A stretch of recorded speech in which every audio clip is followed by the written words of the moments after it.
ఈ శారీ వచ్చేసరికి నేను మీషోలో తీసుకున్నాను. చాలా మంచి క్వాలిటీతో వచ్చింది. అండ్ చూసారు కదా, బోర్డర్ కూడా ఇచ్చాడనమాట. విడిగా లేస్ అనేది ప్రొవైడ్ చేశారు. అంటే మొత్తం అంతా కూడా ఇది స్టిచ్ చేసిందే. సో మనం ఏంటంటే దీన్ని అవుట్‌ఫిట్ అనేది కన్వర్ట్ చేసినప్పుడు రిమూవ్ చేసేసి మళ్ళీ అటాచ్ చేసుకుంటామనమాట డ్రెస్‌కి.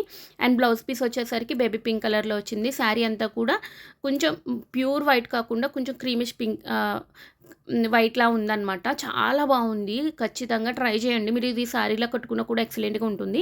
నేనైతే ఈ విధంగా డ్రెస్‌లా కన్వర్ట్ చేశాను. ఇది మనం ప్లీటెడ్ ఫ్రాక్ కంటే కూడా అంబ్రెల్లా చాలా బాగా వచ్చిందనిపించింది. అండ్ ఫ్రంట్‌లో నెక్ చూసారు కదా! ఆల్రెడీ నేను ప్రీవియస్‌గా పోస్ట్ చేసిన గ్రీన్ అండ్ బ్లూ కాంబినేషన్‌లో ఫ్రాక్ కూడా సేమ్ ప్యాటర్న్ అనమాట. ఏం చేంజ్ అవ్వలేదు. ఓన్లీ హ్యాండ్స్ అది ఫుల్ హ్యాండ్స్, నార్మల్ హ్యాండ్స్. ఇదేంటంటే చిన్న పఫ్ అనేది ఇచ్చాననమాట. Same pattern. తను అది నా ఫ్రెండ్ స్టిచ్ చేపించుకుంది. ఇది వచ్చేసరికి వాళ్ళ మరదల కోసమని స్టిచ్ చేపించింది.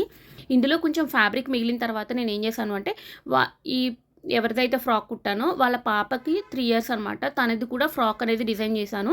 ఇందులో ఎక్స్ట్రా ఉన్న ఫ్యాబ్రిక్‌తోనే చాలా బాగా వచ్చింది అది కూడా. మీరు కూడా ఇలా మామ్ అండ్ డాటర్ కాంబో అనేది ట్రై చేయండి, బాగుంటుంది. అండ్ మనం దీన్ని లెగ్గిన్ దుపట్టాతో కూడా పేరప్ చేసుకోవచ్చు. లేదంటే సింగిల్ ఫ్రాక్‌లా కూడా వేసుకోవచ్చు అనమాట. ఖచ్చితంగా ట్రై చేయండి. చాలా క్లాసీ లుక్ ఉంటుంది. అలాగే శారీ లింక్ కోసం అయితే లింక్‌ని కామెంట్ చేయండి. నేను లింక్ అనేది సెండ్ చేస్తాను. అలాగే యూట్యూబ్‌లో చూసే వాళ్ళైతే పోస్ట్ ఆప్షన్‌లో ఇస్తాను, చెక్ చేసేయండి. అలాగే మీకు కూడా కస్టమైజేషన్ కావాలి అంటే డైరెక్ట్‌గా నాకు మెసేజ్ చేయండి. నేను ఖచ్చితంగా రిప్లై అనేది ఇస్తాను. ఈ ఫ్రాక్ ఎలా అనిపించింది అనేది కూడా కామెంట్స్‌లో చెప్పండి. అలాగే మన ఛానల్‌లో కటింగ్ అండ్ స్టిచ్చింగ్ వీడియోస్ కూడా పోస్ట్ చేస్తున్నాను. మీలో ఎవరికైనా ఇంట్రెస్ట్ ఉన్నట్లయితే నేర్చుకోవాలి అనుకున్న వాళ్ళు కూడా మన యూట్యూబ్ ఛానల్‌ని సబ్స్క్రైబ్ చేసుకొని వీడియోస్ అనేవి చూడండి. ఖచ్చితంగా కొత్తగా నేర్చుకుంటున్న వాళ్ళకి బాగా యూజ్ అవుతుంది ఛానల్ అనేది. ట్రై చేయండి. Thank you.